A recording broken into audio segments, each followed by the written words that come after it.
కేటీఆర్‌కి ఒక shocking statement అనమాట. అంటే సాధారణంగా ఇది చిన్న అంశమే గానీ, చాలా కీ పాయింట్. మనసుతో కూడుకున్నటువంటి అంశం. కమలా హారిస్ గురించి కేటీఆర్ ఒక ట్వీట్ చేశారనమాట. ఏదైతే కమలా హారిస్ ఇప్పుడు అక్కడ వైస్ ప్రెసిడెంట్ కాబోతోంది. అట్లాగే వివేక్ రామస్వామి కూడా ఇంతకుముందు పోటీలో ఉన్నారు, ఇటు పక్కన ట్రంప్ వైపు నుంచి. అలాగే నిక్కీ హేలీ పేరు కూడా గట్టిగా వినబడింది వైస్ ప్రెసిడెంట్. అలాగే తులసి గబ్బార్డ్ పేరు, బాబీ జిందాల్, ఉషా వ్యాన్స్ ఇప్పుడు ఎవరైతే వైస్ ప్రెసిడెంట్ భార్య కాబోతుందో వీళ్ళకి సంబంధించినటువంటిది పెడుతూ టోటల్గా అమెరికన్ పాలిటిక్స్ని భారతీయులు శాసిస్తున్నట్టున్నది.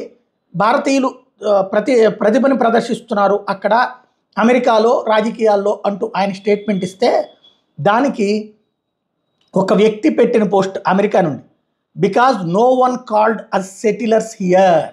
ఇది అమెరికాలో భారతీయుల్ని ఇక్కడికి వచ్చిన సెటిలర్స్ అని ఎవరు పిలవరు. ఈ సెటైర్లో అసలు లాజిక్ ఉంది. ఆంధ్ర వాళ్ళు ఎప్పుడో తరతరాల క్రితం తెలంగాణలో వెళ్ళారు, సెటిల్ అయిపోయారు. తెలంగాణని కూడా కాదు కదా, రాజధాని అన్నటువంటి ఉద్దేశంతో వాళ్ళను కూడా ఆంధ్ర నుంచి ఇక్కడికి వచ్చిన స్థిరపడ్డటువంటి వాళ్ళు కాబట్టి వాళ్ళు సెటిలర్స్ అనే పదాన్ని ఏదైతే తెలంగాణ రాష్ట్ర సమితి తెర మీదకి తీసుకొచ్చిందో దాన్ని ఇక్కడ వాడుతూ, ఇక్కడ అట్లా మమ్మల్ని అనరు అంటూ అమెరికా నుంచి ఒక వ్యక్తి చేసిన పోస్టు కలకలం రేపుతోంది.